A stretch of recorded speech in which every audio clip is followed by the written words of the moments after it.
Chambre d'agriculture est très preneuse de démarches partenariales avec différents acteurs. Ça nous paraît important de pouvoir s'associer avec différentes structures qui ont des regards différents de l'agriculture par rapport à nous et une meilleure connaissance certainement de la faune et puis de l'environnement en général.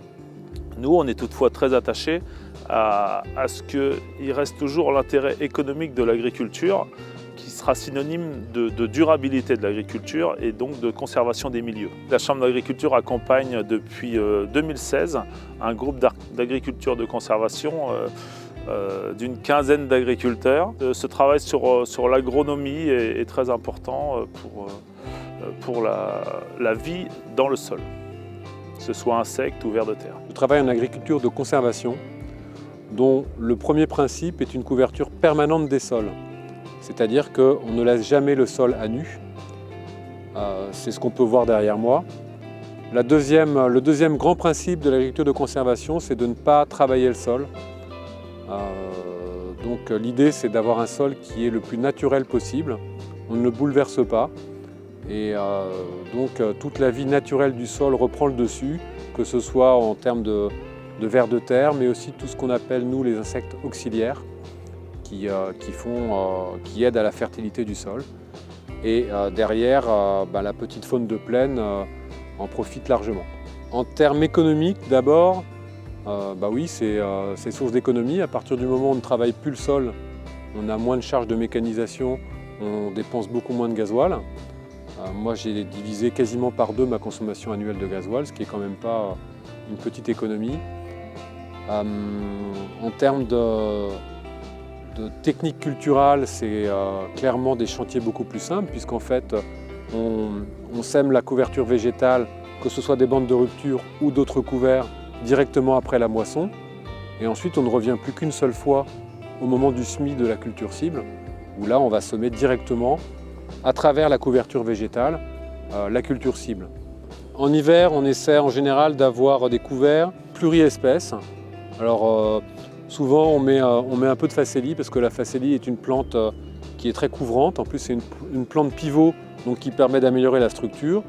Mais on peut utiliser d'autres espèces, comme par exemple ici le sarrasin, l'avoine, la moutarde qui est facile à implanter, moutarde d'Abyssinie, mais aussi du tournesol, de l'avoine et aussi des légumineuses, des plantes légumineuses qui ont pour avantage de capter l'azote de l'air pour le transformer en azote directement assimilable par les plantes.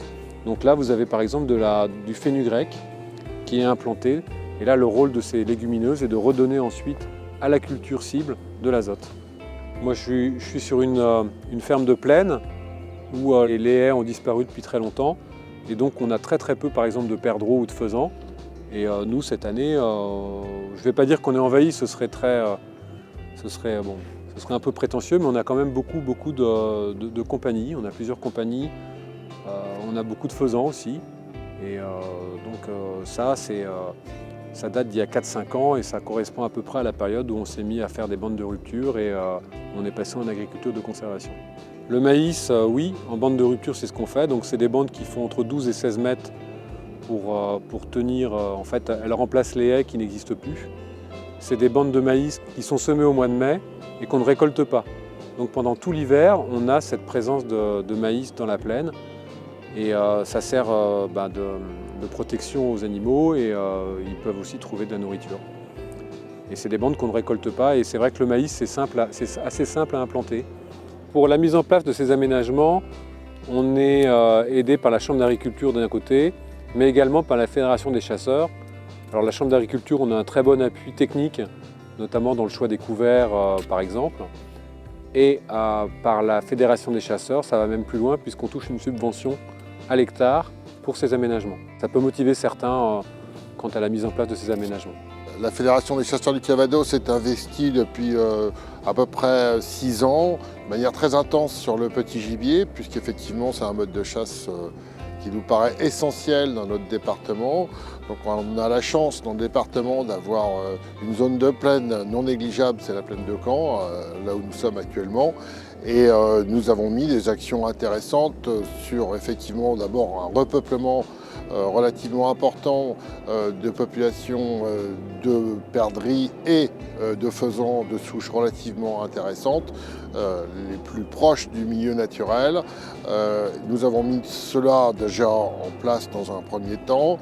Dans un second temps, effectivement, on favorise les aménagements sur la plaine pour les oiseaux, c'est-à-dire les bandes de rupture, c'est-à-dire effectivement tout un tas de subventions qui permettent de générer un couvert important pour la faune dans des moments difficiles. Voilà, c'est une politique. La Fédération des chasseurs du Calvados prend ça terriblement à cœur parce que l'avenir de la chasse passe par l'avenir du petit gibier, bien évidemment. Alors en plus de ça, on est pour la bonne cause parce qu'en travaillant évidemment pour le petit gibier, on favorise des milieux intéressants, donc on favorise autre chose que uniquement nos gibiers sacrés, puisqu'on va développer une faune d'insectes intéressante, on va développer effectivement toute une autre faune qui est au niveau des passereaux et au niveau de toute la biodiversité. C'est cette richesse qui est importante.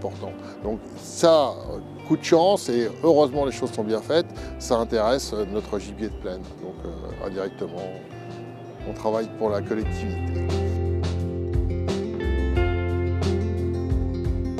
Il s'agit d'amener les agriculteurs à adapter des pratiques et des aménagements agricoles en faveur de la faune sauvage par la diffusion de connaissances écologiques et technico-économiques accumulées depuis plusieurs années par l'ONCFS, mais aussi par les fédérations de chasseurs, les chambres d'agriculture, par la réalisation de tests de nouvelles pratiques, l'acquisition de nouvelles références techniques et enfin la création d'outils de diagnostic conduisant à des conseils pratiques consolidés. Avec la Chambre régionale d'agriculture, avec la Fédération régionale des chasseurs, nous avons engagé une nouvelle étape en s'appuyant sur une démarche gagnant-gagnant entre l'agriculture et la faune sauvage. Pour engager cette nouvelle étape, nous avons fait le choix de mettre en lumière, en s'appuyant sur des vidéos, des portes ouvertes, des agriculteurs qui, tous, cherchent le bon équilibre entre leurs pratiques et la préservation de la faune sauvage.